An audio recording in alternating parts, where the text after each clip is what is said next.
Vamos recomeçar, dedicando esse tempo de estudo ao Senhor. Oremos. Soberano Deus, Tu és o Senhor do tempo, Senhor dos nossos dias, Senhor deste novo ano que Te consagramos desde já. E ao olharmos para a história do Teu povo, ao refletirmos sobre os Teus grandes atos soberanos e providenciais em cada etapa da história da Tua igreja, Senhor, que os nossos corações sejam elevados a Ti em santo louvor, em admiração pelo que o Senhor tem feito em nós, por nosso intermédio, neste mundo que Te pertence. Abençoe este início de ano de estudo nesta igreja, para que nisso também possamos honrar e glorificar o Teu santo e bendito nome. Tudo isso oramos em nome de Cristo Jesus, o Senhor. Amém. Amém. História da igreja. Para quê? Para quê, pastor? Estudar história de gente que já está morta, que viveu em outro tempo, em outra época, em outras culturas, que cultua a Deus de maneira diferente da nossa. Para que história da igreja? Tem tantas outras coisas para estudar, pastor. Por que você e o pastor Marcelo escolheram justamente história da igreja para começar 2020? Bem, antes de eu responder a pergunta, eu quero que vocês pensem nas respostas. Conversem aí com mais 2 ou 3 pessoas próximas e perguntem: por que estudar a história da igreja? Para que serve isso? Qual o proveito disso? Vamos lá. Conversem entre si e pensem em algumas respostas preliminares, ok? Por que estudar a história da igreja? Então vamos compartilhar. Alguém pode compartilhar uma resposta. Por que estudar a história da igreja? Marco. Se você não sabe de onde veio, tu não sabe para onde está indo. Pronto, simples, curto, objetivo. Não sabe de onde veio, não sabe para onde está indo. Amém? Um senso de perspectiva, de referência. De onde eu vim, para onde eu vou. Isso serve para tudo. História da sua família, história da sua cidade, história da sua igreja local, história da igreja. Ótimo. Mais alguém? Elias.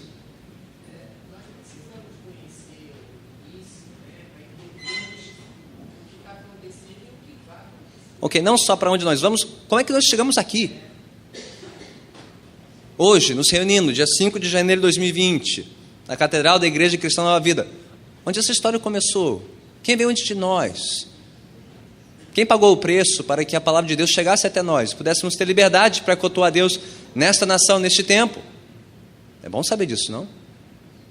Mais alguém? Sim, Luciano.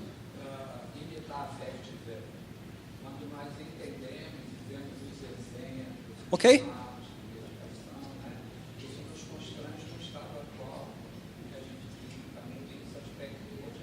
Ok, sermos motivados pelos exemplos de fé, de fidelidade, de serviço de gerações anteriores. Ótimo. Cosme.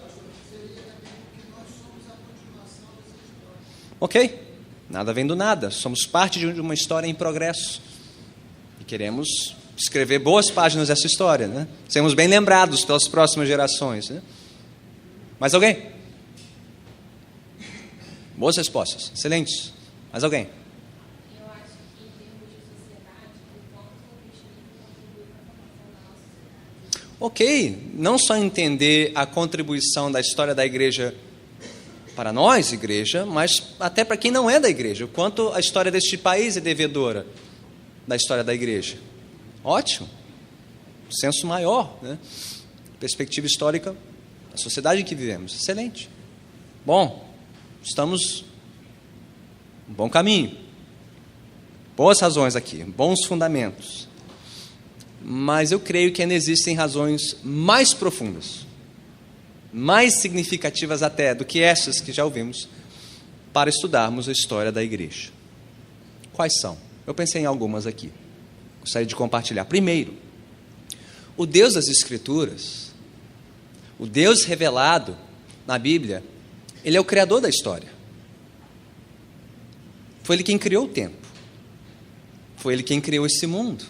Está lá, Gênesis capítulos 1 e 2. Foi Ele quem deu início a essa história, essa grande história em andamento.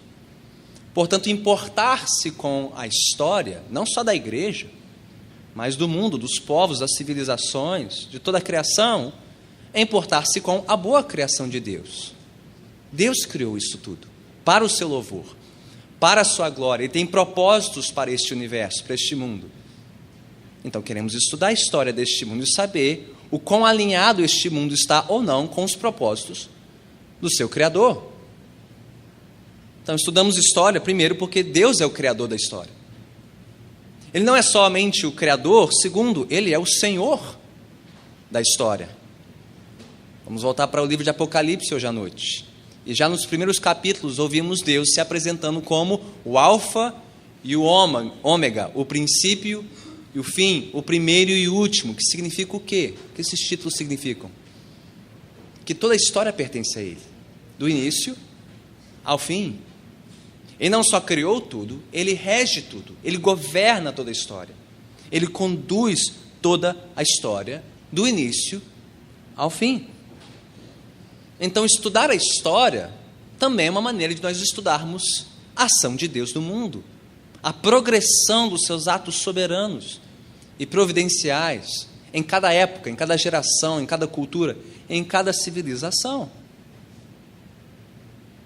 Deus é o Criador da história, Deus é o Senhor da história e Ele é o principal protagonista da história.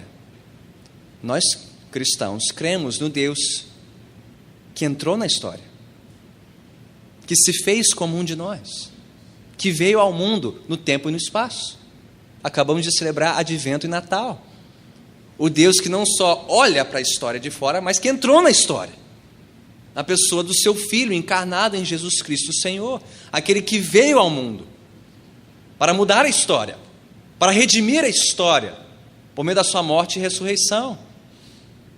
E este mesmo Deus que veio ao mundo uma vez humilde e sofredor, um dia voltará com grande poder e glória para encerrar a história, como o principal agente da história. Então Deus é o Criador da história, Ele é o Senhor da história, Ele é o principal personagem da história. E por último, como parte do seu plano redentor na história, Deus escolheu para si um povo, representado aí, antecipado pelo povo de Israel, conforme relatado no Antigo Testamento, e organizado na pessoa, em torno da pessoa e da obra do seu Filho, Jesus Cristo, a partir das páginas do Novo Testamento. Então, estudar a história da igreja, especificamente, é uma maneira de estudarmos a história desse relacionamento especial de Deus com o seu povo, da sua aliança com o seu povo, desde Israel no Antigo Testamento até a igreja no Novo Testamento, e assim por diante, culminando no nosso tempo, na nossa própria geração. Então veja quantas boas razões nós temos para estudar a história da igreja. A começar por Deus. Ele é o Criador da história, Ele é o Senhor da história, o regente dessa história, o principal protagonista da história, e nós fazemos parte dessa história, nós, o seu povo. Ok? Mas a partir daí, vamos pensar um pouco mais sobre alguns benefícios e alguns malefícios de estudar a história da igreja. Ok? Quais são alguns riscos que corremos quando não estudamos a história da igreja, perigos que corremos ao ignorar essa história, e alguns benefícios que colhemos ao estudar essa história. Conversem entre si. Pensem um pouquinho. Benefícios de estudar a história da igreja, malefícios de ignorar essa história. Ok? Conversem entre si um pouquinho. Vamos começar pelos perigos. Os perigos que corremos ao ignorarmos o estudo da história da igreja. Alguém? De novo, Marco, fale.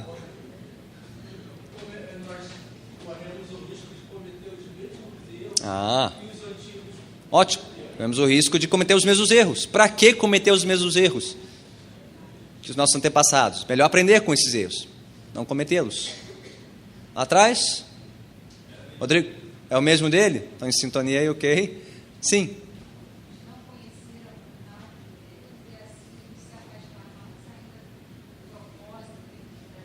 Ok. Se os propósitos de Deus são os mesmos, eternos, para o seu povo, independente de cultura ou geração, ignorar o que ele fez no passado, o que ele ensinou ao seu povo, pode representar uma grande cegueira espiritual para nós em nosso tempo, ok? Mais alguém? Perigos em ignorar a história da igreja. Sim, Elise. Se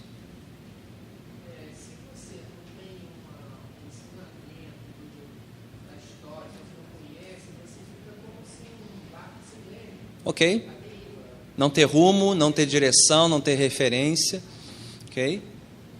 Isso é uma excelente imagem. A imagem que veio à mente ao preparar esse material foi a ilustração do professor Mário Sérgio Cortella. Não sei quantos já ouviram falar do Mário Sérgio Cortella, né? Filósofo lá de São Paulo. Ele diz que estudar a história da igreja é que nem olhar para o retrovisor de um carro. Pense na imagem de um retrovisor de um carro. O retrovisor é uma referência, não é destino. Ninguém dirige só olhando para o retrovisor, senão vai se meter num acidente. Mas se você dirigir sem olhar para o retrovisor, você também pode se meter em apuros, não? Assim é estudar a história da igreja. A história da igreja é uma boa referência, mas é um péssimo destino. Nós não olhamos para o passado para viver no passado. Olhamos para o passado a fim de melhor seguir o nosso caminho. Okay? Então, tão imprudente quanto dirigir sem um retrovisor é viver a vida cristã sem essa referência do passado. Não devemos ignorar essa referência, mas também não podemos idolatrar essa referência. Não é para viver no passado, não é estudar o passado para viver no passado, mas a fim de melhor compreender o passado e melhor viver no futuro. Senão, fica sem referência, sem rumo, sem norte, e até pior, a igreja que desconsidera a sua história, suas raízes, ela se torna presa fácil para líderes carismáticos, pessoas influentes, que promovem uma nova visão para a igreja, novos rumos, coisas sem precedente na história. Nunca antes na história da igreja ouviu-se uma coisa dessa. E aí você vai estudar a história da igreja, bobagem, é heresia, repaginada, reapresentada, reembalada, mas são antigos erros vindo à tona com uma nova roupagem. Então é no mínimo imprudente ignorar essa história. Porque tem gente muito interessada em omitir a história da igreja, a fim de se promover e redirecionar a igreja para fins próprios, pessoais, ambições próprias. Okay? Então existem perigos, sim. Mas existem vantagens, benefícios em estudar a história da igreja. Alguém quer compartilhar? Conhecer mais a Deus. Como, Lucas? Como é que estudar a história da igreja pode me ajudar a conhecer mais a Deus?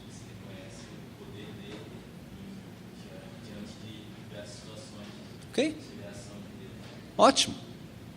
Se Deus é o Senhor da história, devemos esperar ver a mão de Deus agindo na história. Então é uma maneira de estudarmos mais a ação de Deus neste mundo, a olharmos para como Ele agiu, por meio da sua igreja, em diferentes cenários, culturas. Ótimo. Mais alguém? Benefícios. Proveito de estudar a história da igreja. Sim, Luciano. O pastor Marcelo usou uma expressão que nós estamos sobre os ombros, né? Não conhecendo tudo que pensaram, escreveram, viveram, mas assim, perdemos muito tempo como se a gente fosse começar de novo algo que já foi pesquisado, já foi lido, já foi Sim. Nós somos, quer o reconheçamos ou não, beneficiários de gerações de cristãos que serviram fielmente a Deus. Estamos montados em cima dos ombros de gigantes. Então, conhecer a história dessa gente é a maneira de nos encorajar, de amadurecer na fé, nosso serviço ao Senhor. Sim. Mais alguém? Lá atrás, Lívia.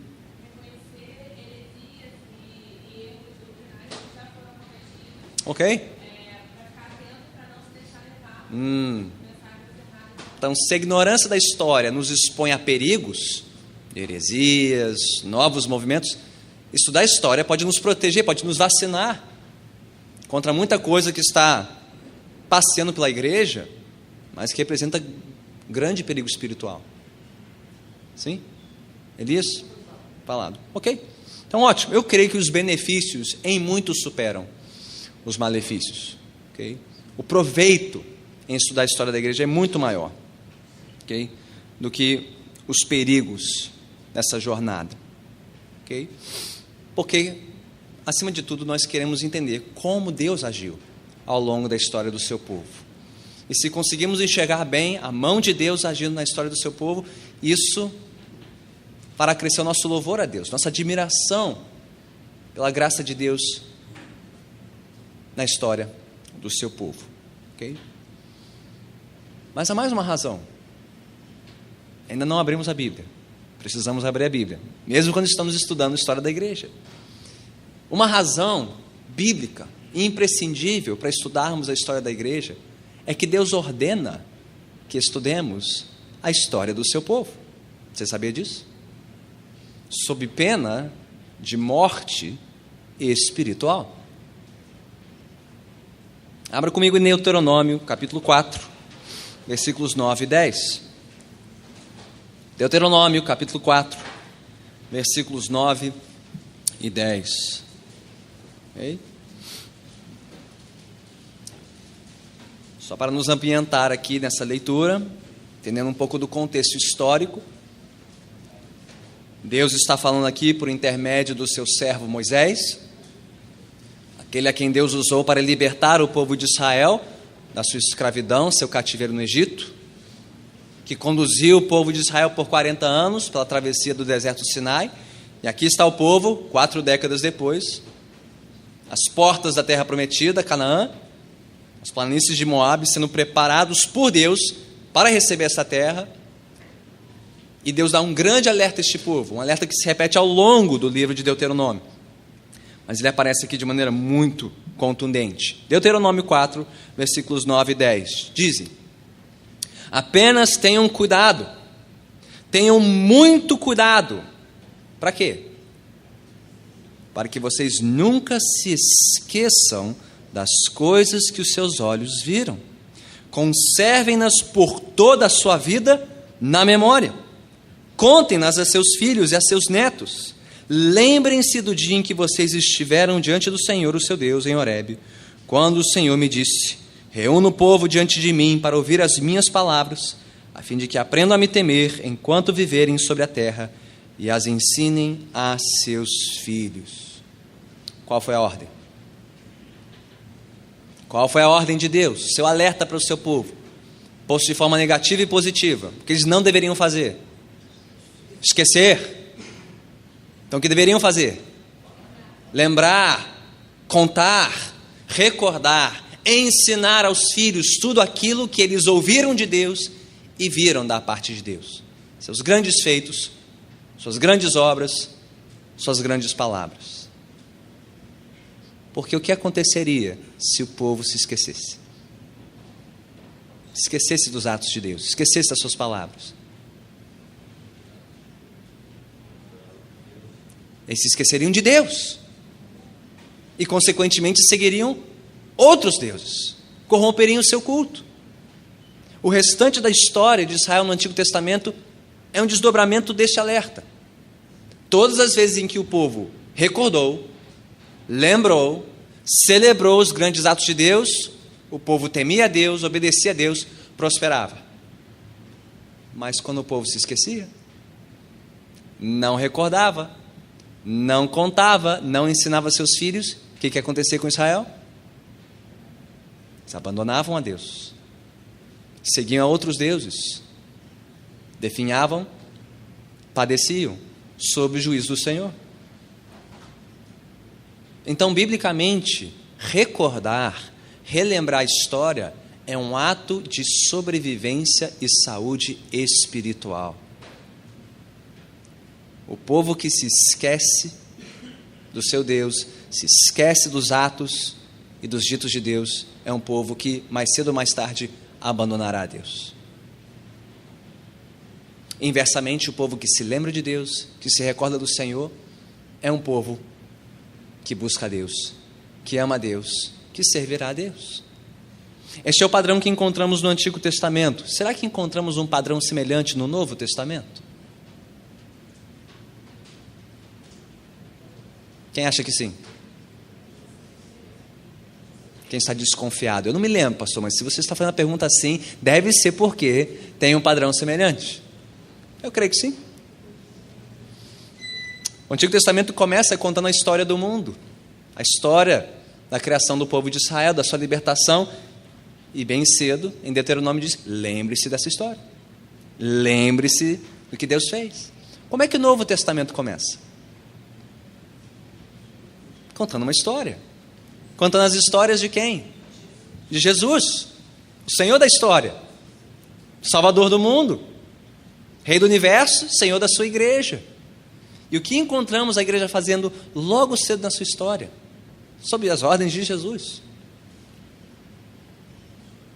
Lembre-se, lembre-se, lembre-se. Por que os 4 evangelhos foram escritos, gente?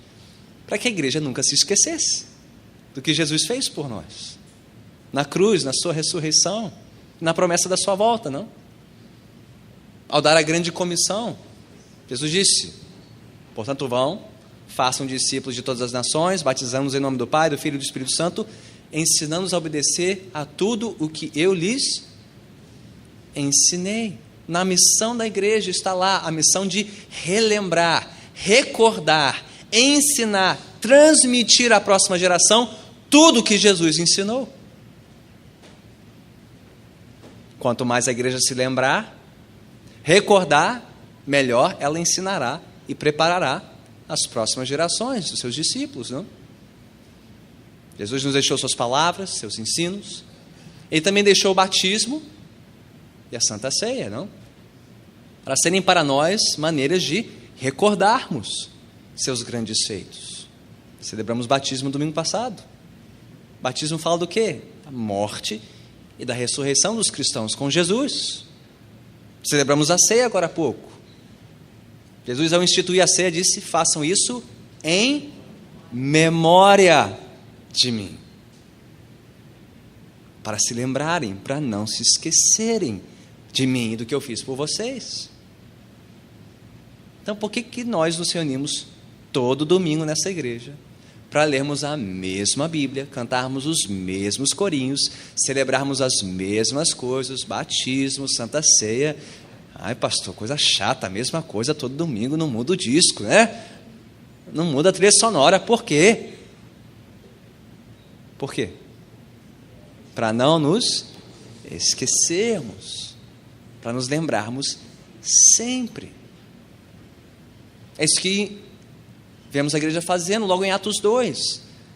Eles se mantinham unidos, perseveravam juntos na doutrina dos apóstolos, nas orações, no partir do pão, na comunhão, fazendo as mesmas coisas, relembrando os mesmos ensinos por meio do testemunho dos apóstolos, celebrando as mesmas coisas.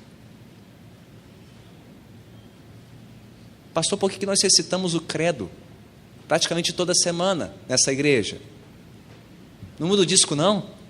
Toda semana, o mesmo credo? Coisa chata, coisa monótona.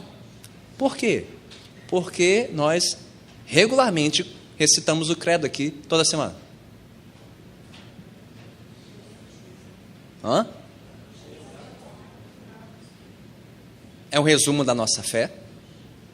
É um resumo das doutrinas cardeais da fé cristã, quem é o nosso Deus, por que nós cremos nele. Mas o credo é uma história. É a nossa história. É a história do Deus Criador. Creio em Deus Pai, Todo-Poderoso, Criador dos céus e da terra. E termina com o fim de tudo. Creio na remissão dos pecados, na ressurreição do corpo e na vida eterna. Em 60 segundos, nós contamos a história do mundo, do início ao fim. E nos lembramos que o Senhor da história, o Criador da história, é o nosso Deus. Nós fazemos parte dessa história. Por meio do seu Filho Jesus Cristo, que veio ao mundo, morreu por nós, ressuscitou e um dia voltará. E até lá reuniu para si um povo, pelo seu Santo Espírito. Creio na Santa Igreja de Cristo, na comunhão dos santos. Essa é a nossa história, é a minha história. E quando eu esqueço dessa história, esqueço de quem é meu Deus, a quem eu pertenço, eu me esqueço do meu lugar no mundo. O que eu estou fazendo aqui? Mas é a lembrança, é a recordação, é a celebração dessa história que nos lembra quem nós somos, o que estamos fazendo aqui neste mundo. Porque quando a igreja esquece essa história, esquece do seu Deus, o que acontece? Ela se desvia, ela se corrompe. Então parece uma coisa boba, uma coisa monótona, chata, contar a mesma história toda semana. Mas é uma das coisas mais importantes que fazemos aqui toda semana, é relembrar a nossa história. Quem nós somos, quem é o nosso Deus, porque estamos aqui. E nós vemos esse padrão na Bíblia, no Antigo e no Novo Testamento. Deus inculcando no seu povo a importância de relembrar, de recordar, de não se esquecer do seu Deus e dos seus grandes feitos. Mas alguém deve estar pensando e perguntando: tudo bem, pastor? Até que tudo bem, desde que estejamos falando sobre a história contada pela Bíblia. Porque a história do povo de Deus contada pela Bíblia é infalível, é inerrante. Mas a história que vem depois do fechamento da Bíblia, os próximos capítulos dessa história, depois do final do primeiro século, depois da morte dos apóstolos, será que o estudo do restante dessa história, dos últimos 2000 anos da história da igreja, deve ser tratado com o mesmo peso, com a mesma importância? Porque diferente da história de Israel no Antigo Testamento, e diferente da história da igreja no primeiro século, registrado no Novo Testamento, nós não temos um livro inerrante, inspirado e infalível, que interprete para nós os últimos 2000 anos da história da igreja. É verdade, não temos. Mas isso não deve nos impedir de tirar proveito dos últimos 20 séculos da história da igreja. Por quê? Em pelo menos 3 razões, para encerrarmos hoje. Primeiro, nós sabemos, por revelação divina, nas Escrituras Sagradas, que Deus não parou de trabalhar na vida do seu povo. Como sabemos disso? Atos 1:8. Vamos abrir em Atos 1:8. O que diz Atos, capítulo 1, versículo 8?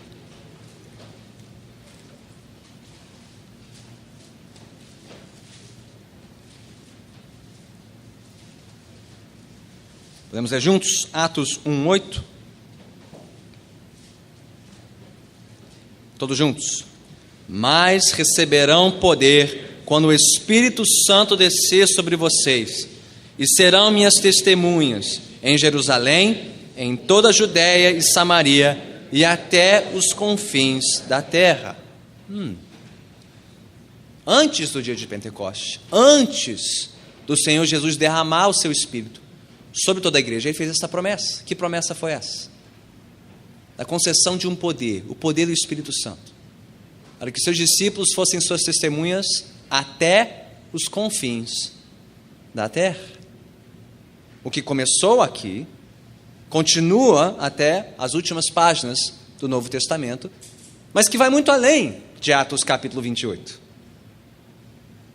Porque até hoje, Deus continua derramando o seu Santo Espírito sobre a sua igreja, para ser testemunha dele até os confins da terra.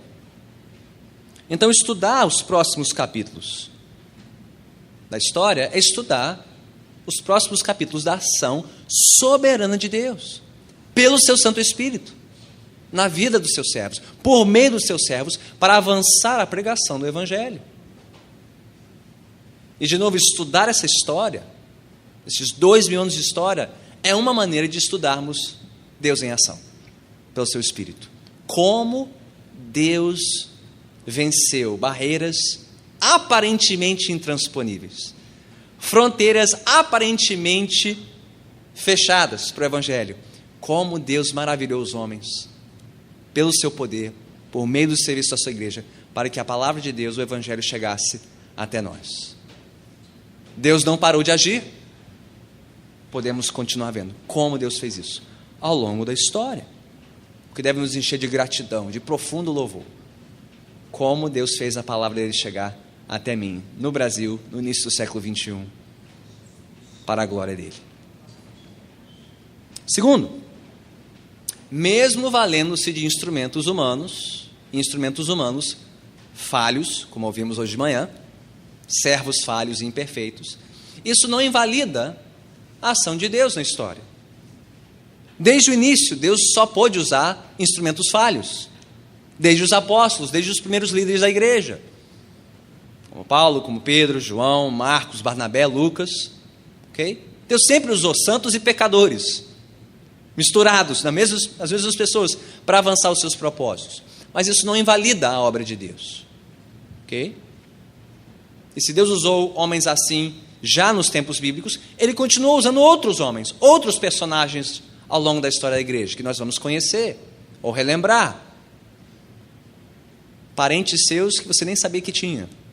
Gente como Inácio de Antioquia, Irineu de Leão, Tertuliano, Ambrósio, Agostinho, Atanásio, Anselmo, Tomás de Aquino, João Calvino, Martinho Lutero. É uma família grande, a gente vai apresentar aos poucos, é muito primo, é muito parente. Dentre tantos outros, homens falhos, homens limitados e imperfeitos, sim, mas homens usados por Deus, que muito tem a nos ensinar, com seus acertos e com seus erros. E nós veremos esses acertos e erros em proporções diferentes. Algumas gerações com mais erros que acertos, outras com mais acertos que erros, mas todas elas com acertos e erros. Podemos e devemos aprender com isso, para a nossa edificação, para o nosso crescimento espiritual. Por último, estudar a história da igreja, os últimos 2000 anos, nos dá um senso maior da nossa identidade e da nossa missão neste mundo. Gente, a igreja não nasceu ontem. Ela não nasceu nessa geração, nem na anterior. Ela não nasceu na geração do fundador dessa denominação, o bispo Roberto, meu avô que chegou a 60 anos no Brasil. A igreja não começou ali. Essa denominação começou, mas a igreja de Jesus Cristo começou muito antes disso.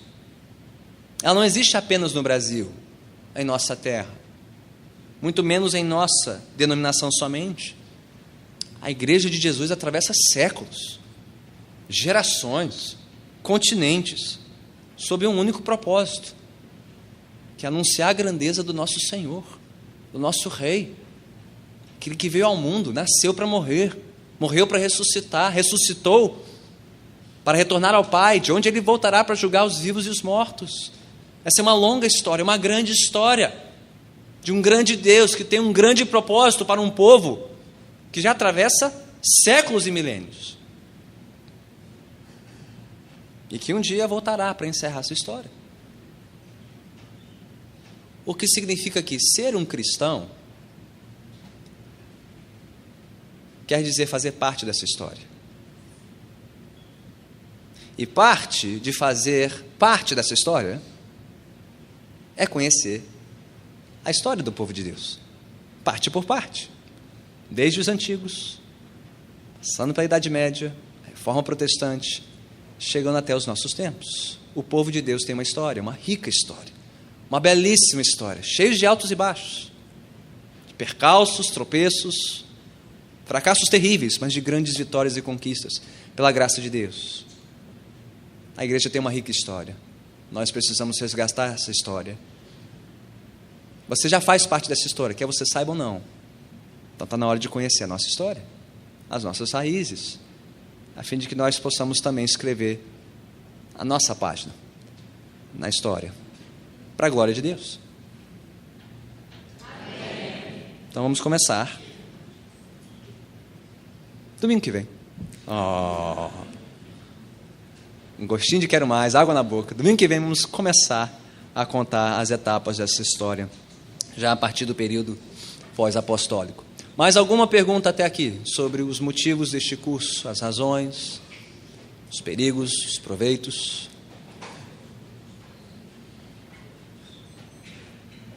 Sim. Livro base. Sabia que iam perguntar sobre livros, né? Ou vocês desconfiavam, né? Tem alguma indicação de livro aí? Nós não temos um livro base. Escola Bíblica Dominical é mais um espaço em que nós trazemos um material preparado para facilitar nossa interação, nosso estudo, mas não é um estudo tal qual um seminário ou um instituto bíblico. Então não tem livro base. Porém, nós sabemos, tem alguns que gostam de estudar por conta própria, querem se aprofundar no assunto. E para cada etapa da história, tem alguns recursos diferentes que podemos indicar. Okay? Então, as biografias que estão lá, né, as séries dos homens piedosos, vários personagens da história que você nunca ouviu falar estão representados lá na livraria. Faça um bom proveito disso. Tem livros sobre determinadas épocas da história. Tem lá o Conhecendo os Pais da Igreja, ou Redescobrindo os Pais da Igreja. Tem um sobre a Reforma Protestante maravilhoso, que é a Chama Inextinguível, maravilhoso. Então, nós vamos indicar livros diferentes para épocas diferentes, né? Mas suspeitando que alguém como Lucas faria uma pergunta sobre um livro de referência. Tem um, que é um livro mais de referência, mas que serve também para consulta, né, para toda a história da igreja. A Igreja Cristã na História, das origens aos dias atuais, do pastor Franklin Ferreira. É um excelente recurso, com muitos mapas, gráficos, indicação de leituras complementares e até um diferencial. No final de cada capítulo, indicações de documentários e filmes sobre cada época, né? Com até algumas resenhas dele, né? Então, é uma ferramenta bem versátil, né? É um pouquinho maior, é um pouquinho mais cara, mas é uma ferramenta que você vai usar ao longo do curso e muito além do curso. Então, se eu tiver que indicar uma hoje, é essa, mas tem muitas outras. Ok? Joel?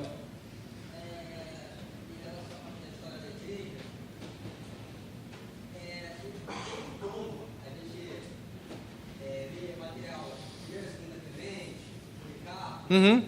Sim, tem. De novo. Ok. Jorge está perguntando sobre alguns documentos históricos da igreja que foram escritos muito próximos do fim do Novo Testamento. Então, as cartas de Clemente, Pastor de Hermas, de Daquê, muitos outros, né? Nós vamos falar sobre esses e outros tantos documentos, né? Que nós podemos estudar com muito proveito. Não com o mesmo peso que a Bíblia, jamais, mas como documentos que nos mostram um pouco da piedade, da devoção de cada uma dessas gerações, aprendendo com os acertos e erros, os excessos e as omissões, né? Pesando tudo sempre à luz da palavra de Deus. Okay? Mas muito proveito em estudar esses e tantos outros documentos. Okay? Por hoje é só, nós vamos orar. Vamos pedir que o Senhor abençoe a nossa tarde. 6 horas em ponto estaremos de volta para o culto da noite, voltando a estudar o livro de Apocalipse. Hoje vamos entrar na sala do trono. Apocalipse 4 nos aguarda logo mais, mas vamos orar. Senhor Deus, obrigado por este tempo de estudo, de reflexão, pelo início desta jornada, pelas diferentes épocas da história do Teu povo. Que seja um tempo rico, maravilhoso, proveitoso, confrontador, de grande edificação para nós. Ao conhecermos partes dessa história que nunca ouvimos antes e talvez se lembrar de episódios, de personagens marcantes que muito podem nos abençoar. Mas que em tudo estejamos atentos àquilo que o Senhor tem feito, está fazendo, ainda quer fazer por meio da nossa história neste mundo, a história da Tua igreja, para o louvor do Teu nome. Abençoe o nosso almoço, nossa tarde de descanso e nosso retorno logo mais para Te cultuarmos nesta noite. Oramos assim em nome de Cristo Jesus, o Senhor. Amém. Boa tarde a todos.